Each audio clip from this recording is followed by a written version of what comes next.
इस फिल्म की कहानी अलग अलग दौर की है। दरअसल ये 3 औरतों की कहानी है जो कि 1925 में छपी नॉवेल मिसेस डॉलोवे से इंटरकनेक्टेड है।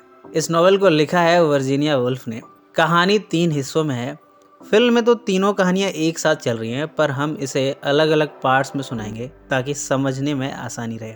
कहानी की शुरुआत वर्जीनिया से होती है। उसने अपने हस्बैंड के नाम एक खत लिखा है। इसमें वो लिखती है कि वो खुदकुशी करने जा रही है। इसके बाद वो रिवर में डूबने जा रही है।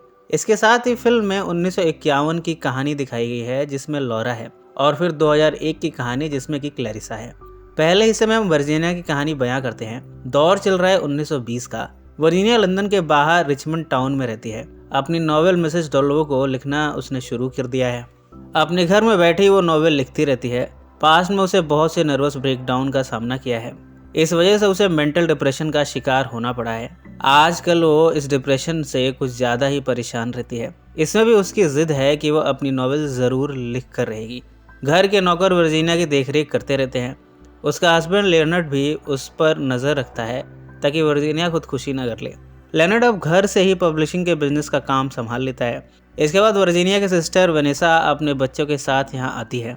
वेनेसा और वर्जीनिया मिलकर एक दूसरे के बारे में बातें करते हैं। वर्जीनिया वेनेसा की बातें सुनकर ये रियलाइज़ करती है कि वेनेसा की लाइफ लंदन में कितनी अच्छी है।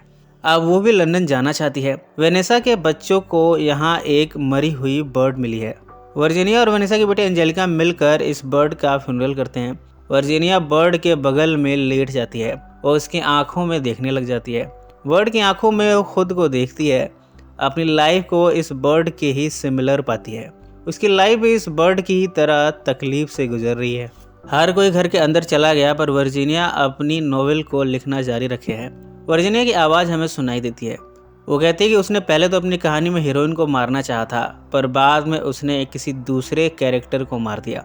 वेनेसा जब जाने को है तब वो वर्जीनिया से मिलने आती है।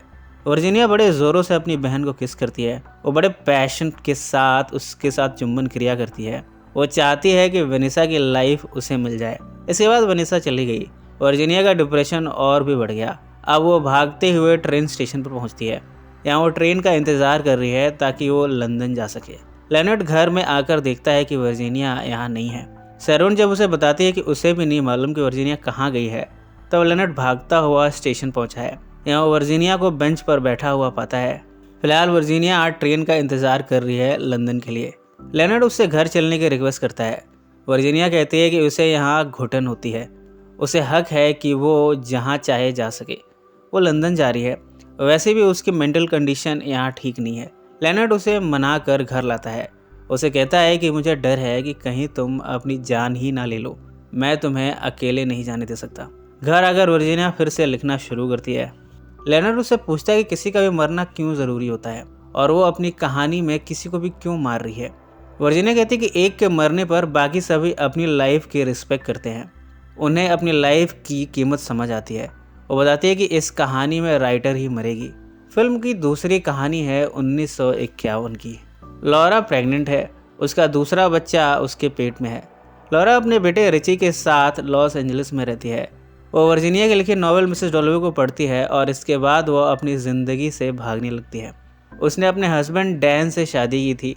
ये शादी सेकेंड वर्ल्ड वॉर ख़त्म होने के तुरंत बाद हुई थी। वैसे तो लॉरा खुश दिखती है, पर अंदर से वो काफ़ी दुखी है। वो और रिची डैन के बर्थडे पर केक बनाते हैं, पर ये केक ख़राब हो गया। इसके बाद इनकी नेबर किटी अपने डॉग को लिए यहाँ आती है। वो कहती है कि वो हॉस्पिटल जा रही है अपने प्रोसीजर के लिए। तब तक लॉरा उसके डॉग को देख ले। किटी कहती है कि वो काफ़ी समय से माँ बनने की कोशिश कर रही है, पर कंसीव नहीं कर पा रही। उसका प्रोसीजर इसी बारे में है।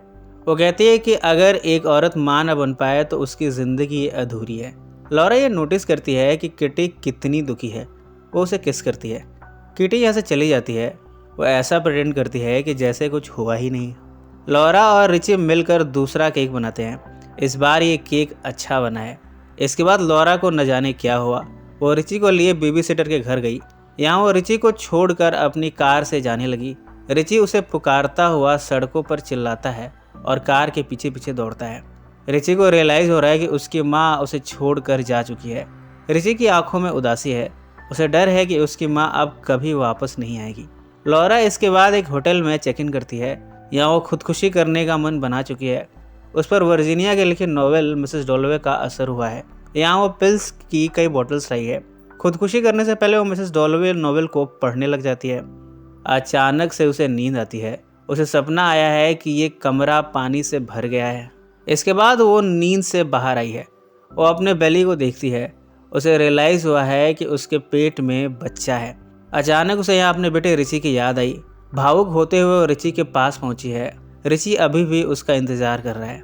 लॉरा रिची को किस करती है। उसे लिए वो वापस घर आ रही है। रिची कहता है कि वो अपनी माँ से बहुत प्यार करता है। वो उसे पूछता है कि तुम कभी मुझे छोड़कर तो नहीं जाओगी। लॉरा कहती है कि वो भी अपने बेटे से बहुत प्यार करती है और रिची को कभी भी छोड़कर नहीं जाएगी। और रिची को किस करती है। इसके बाद ये घर आकर डैन का बर्थडे सेलिब्रेट करने की तैयारी कर रहे हैं। तीसरी कहानी 2001 की है। ये कहानी क्लैरिसा की है।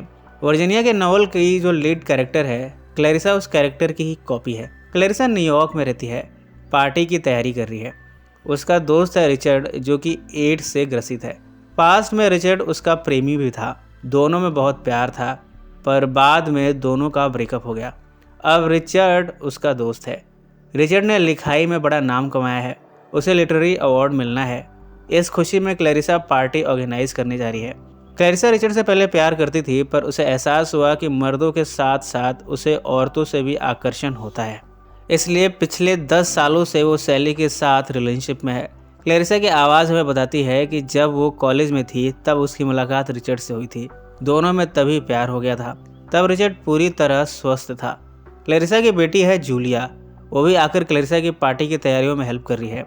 क्लैरिसा रिचर्ड को विजिट करने जाती है और उसे पार्टी में आने की रिक्वेस्ट कर रही है। रिचर्ड कहता है कि वो इस पार्टी में नहीं जाना चाहता। वो तो कब का मर चुका है, बस क्लैरिसा की वजह से वो जिंदा है। अब उसे इस अवार्ड से क्या लेना देना, अब तो बहुत देर हो चुकी है। क्लैरिसा उसे समझाने की कोशिश करती है कि सब ठीक है और बाकी चीज़ें ठीक हो जाएंगी। रिचर्ड ने भी मिसेस डॉलोवे नॉवल पढ़ी है।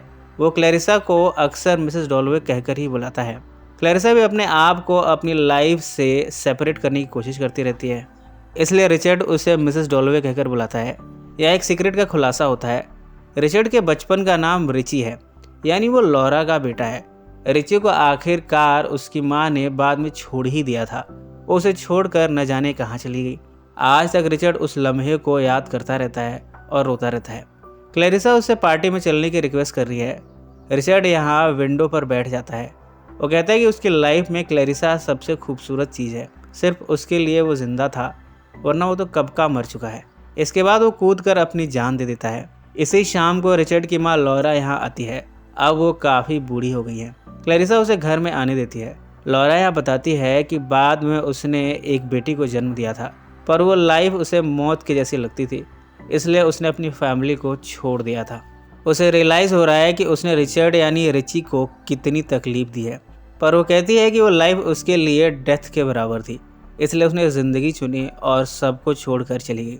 इसके बाद हमें वर्जीनिया को दिखाया जाता है जो कि रिवर में कूद कर अपनी जान देने जा रही है। उसकी आवाज़ सुनाई देती है। उसने लेनर्ड के नाम ख़त छोड़ा है, जिसमें वो कह रही है कि वो लेनर्ड की बड़ी शुक्रगुजार है। लेनर्ड जिसने उससे इतना प्यार किया, वो हमेशा उससे प्यार करती रहेगी, पर वो अपने मेंटल डिप्रेशन से परेशान हो चुकी है। अब वो इस दुनिया को छोड़ कर जा रही है। जैसे ही वर्जीनिया नदी में कूदने जाती है, फिल्म समाप्त हो जाती है। सो फ्रेंड्स, फिर मिलेंगे ज़िंदगी के किसी नए मोड़ पर।